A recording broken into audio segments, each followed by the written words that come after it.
Olá, pessoal, tudo bem com vocês? Bom, hoje é a nossa aula 5 e daremos continuidade, né, no assunto literatura como denúncia social. A gente já discutiu alguns textos, né, ao longo desses nossos encontros por meio, né, do YouTube, das videoaulas no YouTube, e também, né, por meio dos formulários. Vimos um pouco de Carolina Maria de Jesus, vimos sobre Clarice, vimos, né, definimos o que é literatura, vimos também as questões das figuras de linguagem, como elas são importantes na construção, né, do texto literário. E hoje eu trouxe uma pergunta para a gente discutir, conversar, né, um pouquinho, e ao final da aula, obviamente, respondê-la. Poesia é literatura? O que vocês, né, o que vocês acham disso aí? Bom, a gente vai responder essa pergunta dando continuidade na linha, né, na visão, né, de literatura como denúncia social. Espero que esteja tudo bem com vocês, com seus familiares, né? Hoje a nossa aula ainda é de literatura. E para expandir os nossos horizontes, eu pensei no seguinte: poesia é literatura? Né? Como é que a gente responde isso? Para a gente conseguir, então, responder essa pergunta, a gente vai conhecer dois poetas e um poema de cada um desses poetas. Os poetas são, né, Ferreira Goulart e João Cabral Melo de Neto. E agora vou falar um pouquinho para vocês, né, dessas duas figuras canônicas da nossa literatura. Bom, esse à nossa direita aí é João Cabral Melo de Neto. Ele foi poeta, escritor e diplomata brasileiro. O que é um diplomata? O que um diplomata faz, né? É uma pessoa que viaja o mundo, consegue ter vivências estrangeiras, vivência com outros países, né? Então, ele é uma pessoa muito estudada, muito culta, e ele foi conhecido como poeta engenheiro. Fez parte da terceira geração modernista no Brasil, né? Conhecida como geração de 45. A gente ainda vai conhecer um pouquinho sobre essas escolas literárias, a gente denomina escola literária. O barroco, né? O romantismo, o modernismo, né? Que foi a última escola, enfim, estudada, e aí isso um pouco mais à frente. Ele tem uma frase muito famosa em que ele diz assim: escrever é estar no extremo de si mesmo. É uma frase que nos faz refletir, né, sobre o quanto a escrita ela é importante para nos levar ao nosso extremo, ao nosso reconhecimento, ao que está no nosso íntimo mesmo, né? Nosso âmago, naquilo que está por dentro mesmo do ser humano. E aí a gente, talvez, algumas pessoas, né, eu considero isso um dom muito, muito grandioso, quem consegue transpor com tanta delicadeza ou com tanta... deixa eu pensar no adjetivo correto. Com tanta beleza, né, mesmo, através das palavras, né, os sentimentos através das palavras. Ferreira Goulart, né, que é o outro poeta, ele tem, o nome dele mesmo é José Ribamar Ferreira. Ele foi um escritor, um poeta e crítico, né, artístico, um dos artistas mais relevantes da literatura brasileira, e a sua obra, né, que ficou marcada principalmente pelas questões políticas e sociais. Por isso, não é à toa que eu selecionei Ferreira Goulart para a gente dar continuidade, né, nas nossas discussões da literatura enquanto denúncia social, porque ele é um cara que se compromete, né, ele faz a poesia, ele faz os poemas dele voltados, né, para essa temática de questões sociais, políticas, né? Inclusive, gente, uma curiosidade desse poeta é que o posicionamento político dele na época do regime militar fez com que ele fosse até exilado, né? Ele foi retirado do nosso país e ele foi exilado durante o regime militar brasileiro. Bom, eu vou apresentar a vocês, né? Esse é a capa de um livro de João Cabral Melo de Neto. Esse livro, né? Ele é uma compilação de alguns poemas muito importantes. Ele foi escrito, né, entre os anos de 1954 e 1955, né, publicado em 55. E um dos poemas, né, que esse livro retrata, que traz para a gente, é um poema chamado Morte e Vida Severina, que inclusive, né, é o nome do próprio livro. O poema, né, dá o nome ao livro. Para complementar o estudo sobre esse poema tão importante, eu propus a vocês, né, tá anexado, né, na plataforma de vocês, um vídeo, né, da declamação desse poema. Eu peço que vocês assistam a esse vídeo, né, é um vídeo relativamente bom, assim, para vocês entenderem do que o poema trata. Ele traz algumas ilustrações, né, e isso torna o entendimento um pouco mais fácil desse poema. É um poema bastante extenso, então não tem como eu trazer para vocês, não trouxe ele na íntegra, né, ele todo, então eu vou ler alguns trechinhos que eu considero importante para a gente discutir, né, a questão desse poema como uma denúncia social, como ele trata, né, da sociedade, como ele pode ser caracterizado como um poema denunciativo, assim, né, de um problema social. Bom, em Morte e Vida Severina, vemos as dificuldades enfrentadas durante o percurso do retirante Severino. Né? Severino, entre muitos outros, tem o mesmo nome, a mesma cabeça grande, o mesmo destino trágico do sertão. Morrer de emboscada antes dos 20 anos, de velhice antes dos 30 e de fome um pouco a cada dia. Severino percorre o sertão em busca de uma expectativa de vida melhor no litoral.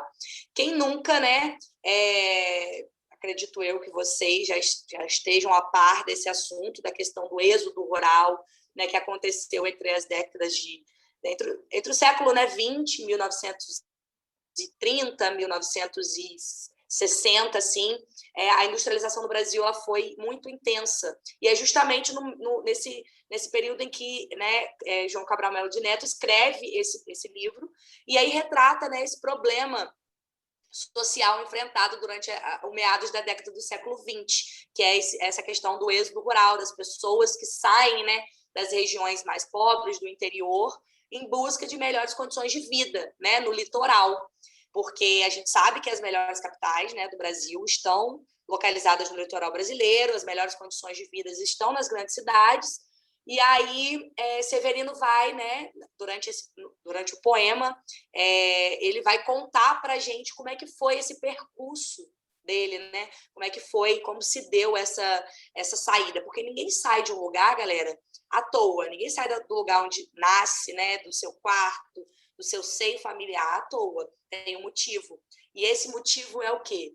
É o motivo de morrer antes dos 20, de emboscada, morrer antes dos 30 de velhice. Nossa, antes dos 30 anos, alguém morrer de velhice é algo muito, né, muito catastrófico.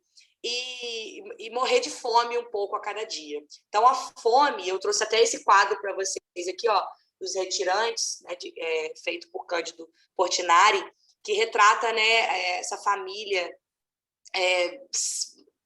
vivendo na seca. Olha como é que, né, a estrutura corporal deles está sendo representada, transmite para a gente uma sensação né, de fome, de escassez, de dificuldades, né, de miséria. E é isso, né, que esse quadro se relaciona um pouco com a vida de Severino, que também tem vive dessas mesmas, né, desses mesmos dilemas, compartilha com esses mesmos problemas. Bom, eu trouxe esse trecho. O retirante explica ao leitor quem e a quem vai, né? O meu nome é Severino. Não tenho outro de pia. Como há muitos Severinos, que é santo de Romaria, deram então de me chamar Severino de Maria. Como há muitos Severinos, com mães chamadas Maria, fiquei sendo da Maria, do finado Zacarias. Como então dizer quem fala, ora vossas senhorias? Vejamos, é o Severino, da Maria do Zacarias, lá da Serra da Costela, limites da Paraíba, vivendo na mesma serra, magra e ossuda em que eu vivia. Então, ele vai retratar aqui de onde ele é, né? Limites da Paraíba, de uma serra chamada Serra da Costela, né? E como que essa serra é? Ele diz que essa serra é magra e ossuda. Então, olha como que isso conversa com esse quadro aqui, né? Dos retirantes aqui de Portinari. Magros, né? Representa uma família magra, só tem pele e osso, está, né, em estado de miséria gigantesca. E aí ele continua dizendo, se apresentando, né? Esses são trechos, gente, mas não é um seguido do outro, tanto que eu coloquei até cores diferentes, né? São pedaços retirados do texto, não em sequência, tá? E aí ele fala ainda o seguinte: somos muito severinos, iguais em tudo na vida, na mesma cabeça grande, que a custo se equilibra, no mesmo ventre crescido, sob as mesmas pernas finas, e iguais também porque o sangue que usamos tem pouca tinta. Pessoal, eu quero que vocês prestem bastante atenção nesse trecho aqui, ó, nesses 2 versos. E iguais também porque o sangue que usamos tem pouca tinta. O que será que isso, né? O que será que isso significa? Qual é o que será que o autor, quando escreveu isso, pensou, né? A significação desse verso aqui. O sangue, né, ter pouca tinta. O que é um sangue com pouca tinta? É um sangue ralo, é um sangue fraco, é um sangue anêmico de pessoas nessas condições aqui, ó. Olha como é que essa figura dessa criança se apresenta. Uma barriga, né, muito grande, extensa, que parece muito uma barriga de verme, magros, ossudos, secos, miseráveis, famintos, em estado deplorável de vida. Então, esse é um poema extremamente importante, retrata uma questão super importante, que é a questão do êxodo rural, que aconteceu muito, né? A busca por melhores condições de vida, e como esses severinos viviam, porque não existe só um severino, né? Ele fala assim, somos muito severinos, não no sentido de ter várias pessoas com o nome de severinos, mas sim de muitas pessoas vivendo sob as mesmas condições precárias de vida, condições em que, né, não se tem um mínimo de dignidade, passa fome, passa frio, passa sono, né? Então, essa é a questão retratada no poema de Morte e Vida Severina. E aí eu trouxe essa foto aqui, essa é uma foto de Sebastião Salgado, né? Tá no livro chamado Terra. Foi um livro que ele publicou diversas fotografias, né? Um álbum, então. E aí essa foto, gente, quando vocês se deparam com ela, assim, né? Pelo menos a mim, assim, eu tenho uma sensação de tristeza. O olhar dessa pessoa, né, parece um olhar cansado, transmite a sensação de cansaço, a pele dela seca, né, repleta de sulcos, que refere muito, né, à terra onde esses miseráveis viviam, né, que é a terra lá do Nordeste seca, craquelada, sem água, sem, né. Então, essa foto, ela conversa muito com o tema que é tratado, né, no poema de Morte e Vida Severino. E se somos severinos, iguais em tudo na vida, morremos de morte igual, a mesma morte severina, que é morte que se morre de velhice antes dos 30, de emboscada antes dos 20 e de fome um pouco por dia, e de fraqueza e de doença, que a morte severina ataca em qualquer idade, e até gente não nascida. Por isso que eu pedi para vocês assistirem ao vídeo que eu postei lá na plataforma, né?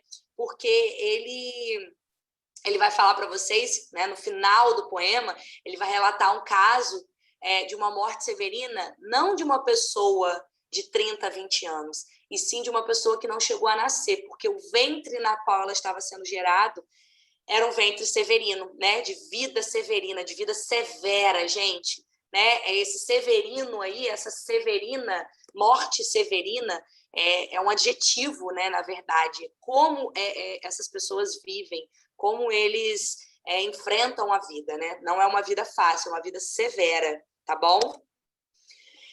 Dando continuidade, agora a gente vai falar um pouquinho de Ferreira Goulart. Quem foi Ferreira, né? E por que é importante falar sobre ele?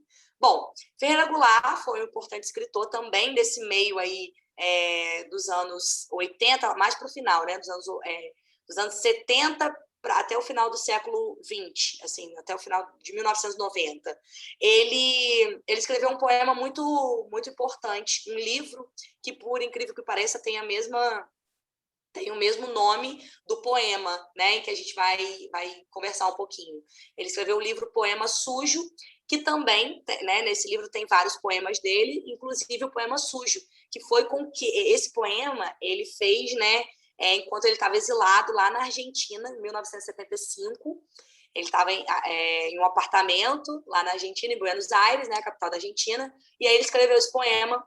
Foi muito difícil, né, porque ele escreveu isso como um testemunho, porque ele achou que ele fosse morrer, né? E aí ele falou, não, antes de eu morrer eu preciso escrever um testemunho final, uma síntese de todas as minhas crenças, de tudo que eu acredito. Então, tudo que ele acreditava em relação à vida, ele fez disso poesia, ele fez disso, né, literatura.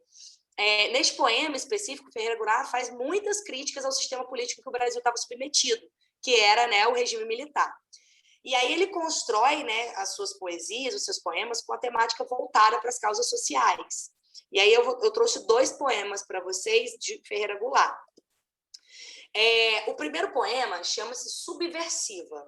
Pessoal, antes da gente ler, eu quero que vocês se atentem, né, à estrutura de um poema. Como é que esse poema é? Ele é feito de versos, né? Ó, cada linhazinha a gente chama de verso. E o compilado de versos, ou seja, o conjunto de versos, a gente chama isso de estrofe. Vamos ver um pouquinho mais a fundo na próxima aula, tá? Na aula de semana que vem. Mas assim, é só para vocês terem esse conceito, isso já preparado para a próxima aula. Bom, subversiva. O que vocês acham que significa a palavra subversiva, né? Inclusive, isso é uma pergunta do formulário, eu quero que vocês me digam a partir da leitura desse poema. A poesia, quando chega, não respeita nada, nem pai, nem mãe. Quando ela chega de qualquer de seus abismos, ou seja, qualquer de seus lugares, onde ela chegar, ela desconhece o Estado, a sociedade civil, ela infringe o Código de Águas, ela relincha. Esse termo é um termo muito significativo, porque quem relincha é cavalo, né? E aí ele coloca isso aí para poder nos mostrar o poder transformador da poesia. Ela relincha, ela grita, ela extrapola, assim, né? E aí ele até usa o adjetivo como puta nova em frente ao Palácio da Alvorada. E só depois que ela faz isso tudo, ela reconsidera. Só depois dela denunciar, só depois dela criticar, só depois dela não respeitar nada, só depois dela ser subversiva, dela quebrar todos os códigos, ela reconsidera. E beija. Beija o quê? Nos olhos dos que ganham mal. Então, a quem que a poesia vai beijar? As pessoas que ganham mal. Quem que ela vai embalar no colo? Os que têm sede de felicidade e de justiça e que promete incendiar o país. A poesia, então, na concepção, né, de Ferreira Goulart, ela é subversiva, ela é revolucionária. Mas ela é revolucionária para quem? É isso que eu quero que vocês observem nesse poema. Ela é revolucionária para quem? Né? Para o Estado, para a sociedade civil. Ela sabe quem ela embala, sabe quem ela acolhe, sabe quem ela beija? As pessoas que ganham mal. As pessoas que têm sede de felicidade e de justiça. Quem é que tem sede de felicidade e de justiça? Quem vive, obviamente, injustiçado. Quem vive em condições precárias de vida. Quem vive em condições de miséria, como a gente observou, né? A vida do Severino, aquele quadro retratado por Cândido Portinari, e muitas pessoas da nossa população brasileira, né? Porque a gente precisa reconhecer que o Brasil é um país pobre. Tá bom, galera? Esse é um dos poemas. O outro é Não Há Vagas. Esse poema se chama assim, ele se chama Não Há Vagas, né? O título dele é Não Há Vagas. Vamos lê-lo. O preço do feijão não cabe no poema. O preço do arroz não cabe no poema. Não cabe no poema o gás, a luz, o telefone, a sonegação. O que é sonegar, pessoal? Né, esconder, tentar... Ai, meu Deus, como é que a palavra fugiu da minha cabeça agora? Não cumprir mesmo, né, com o seu sonegação, traz, né, a sua significação de impostos, sonegação de impostos, né? A sonegação do imposto do leite, da carne, do açúcar, do pão, ou seja, ignorar que a gente precisa pagar os impostos sobre isso. Será que é a gente? Ou será que é uma outra pessoa, né? Será que é uma instituição que faz isso? Vamos dar continuidade ao poema, na leitura. O funcionário público não cabe no poema, com seu salário de fome, sua vida fechada em arquivos. Como não cabe no poema, o operário que esmerilha seu dia de aço e carvão nas oficinas escuras. Porque o poema, senhores, está fechado. Não há vagas. Só cabe no poema o homem sem estômago, a mulher de nuvens, a fruta sem preço. O poema, senhores, não fede e nem cheira. Gente, esse poema pode parecer assim, meio desconexo, né? Mas, na verdade, ele tem tudo a ver com o que a gente está discutindo. Por quê? Porque ele retrata aqui uma discussão, né? Ele traz para a gente aqui a temática das pessoas que ganham mal, né? O funcionário público, os operários que trabalham lá o dia inteiro naquelas oficinas de aço e de carvão, né? E ainda assim enfrentam dificuldades para poder pagar o feijão, para poder comprar o arroz, porque o preço dele sequer cabe dentro desse poema. Tá? Então, não há vagas, está fechado. Esse poema está fechado no sentido de que não temos como retratar a precariedade com que esses operários, né, esses trabalhadores, eles vivem. Então, eu volto a perguntar-lhes, poesia e literatura? Eu trouxe um comentário de Vinícius de Moraes que ele fez sobre o poema, né, sobre o livro de Ferreira Goulart. Ele coloca assim: Ferreira Goulart acaba de escrever um dos maiores poemas deste meio século, pelo menos nas línguas em que eu conheço, e certamente o mais rico e generoso, e transbordante de vida e de toda a literatura brasileira. Esse foi um comentário feito por Vinícius de Moraes, que também é um poeta, cantor, compositor, escritor, crítico, maravilhoso da nossa literatura. Tomara que a gente consiga também falar um pouquinho dele com vocês. E aí ele fala isso, transbordante de toda a literatura brasileira. Então, sim, pessoal, poesia é literatura. E aí a literatura, como eu já conversei com vocês em aulas anteriores, tanto eu quanto o Matheus, né, ela pode ser resumida basicamente como a arte da palavra, né? O conjunto de palavras ele é finito, ou seja, a gente não tem uma infinitude de palavras, mas esse conjunto finito, a gente consegue gerar tanta coisa, né, através dele, tantos significados, tantas